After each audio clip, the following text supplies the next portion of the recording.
Esto, para darle un marco de tiempo, ocurre muy poquito tiempo después de la historia de los espías de la semana pasada. ¿Sí? Vinieron los espías, trajeron el reporte negativo, ahora resulta que todos van a tener que morir en el desierto, por lo menos toda la generación, todos los que tenían entre 20 y 60 años de edad. Y era claro que lo que les pasó fue por culpa de los espías, ¿sí? Y los espías representaban la conciencia de la gente que representaban. Es decir, los espías eran los líderes, si bien no era que había una votación y elegían a estos líderes, pero en realidad no importa, porque quien sea que un pueblo elija, no existen buenos candidatos a presidentes o malos candidatos, no existe gente más o menos capaz para ser presidente de la nación, o para ser un líder que represente al pueblo.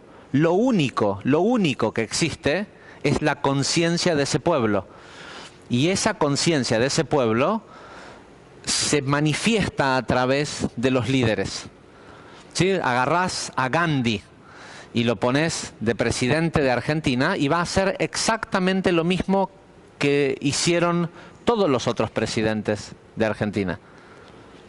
Porque los presidentes, los líderes políticos, aunque nos pese, son simplemente el reflejo y los ejecutores del consciente colectivo.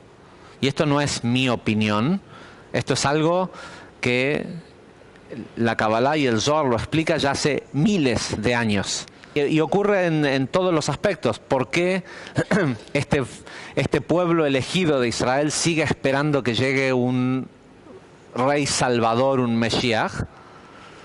Porque siguen esperando. ¿Y cuánto tiempo van a seguir esperando? Todo el tiempo que esperen. En el momento en que se den cuenta que la conciencia de Mesías es un nivel de un estado de percepción y una forma de tratar al otro, va a aparecer Mesías. Porque Mesías no es la persona, Mesías es la conciencia de la gente. No hay buenos candidatos a la presidencia de entre comillas, si existiera tal cosa como lo bueno y lo malo. No hay buenos candidatos para un país malo. ¿Sí? Lo que hay es perfectos ejecutores de las leyes de causa y efecto y de la conciencia colectiva de la gente. Entonces, la conciencia egoísta de 10 de las tribus hicieron que sus líderes, quienes los representaban, los llevaran a la muerte. ¿Sí? No es la primera vez que pasa, ni la última, ¿sí? que líderes llevan a sus pueblos a la muerte.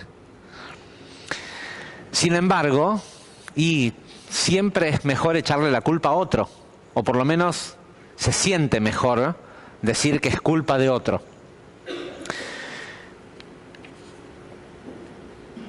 Entonces, en todo esto imagínense que se acaban de enterar de que se van a morir todos en el desierto, que esa tierra que Dios le prometió a Abraham, Isaac y Jacob, la tierra prometida de leche y miel, ellos no la van a ver, ¿sí? Sus hijos sí, pero ¿qué importa lo que le pase a los hijos?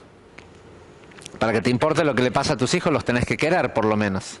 ¿Sí? Y la mayoría de los padres del mundo no quieren a sus hijos. ¿Sí? Los quieren, pero no los aman.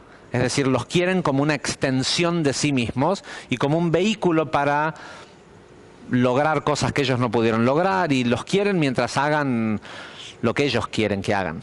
Entonces esta gente, imagínense que están con la revuelta de que saben que están condenados, pero no solo que están condenados a morir, a no entrar en esta tierra prometida, van a vivir, el tipo que ahora tiene 25 años, le quedan 35 años de vivir en el desierto, ¿sí? Comiendo maná, teniendo que mudarse cada vez que la nube bendita se levanta y se va, hay que ir detrás de la nube.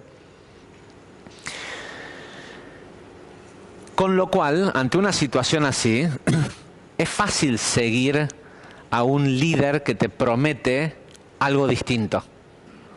La cosa es, ¿lo puede cumplir? No.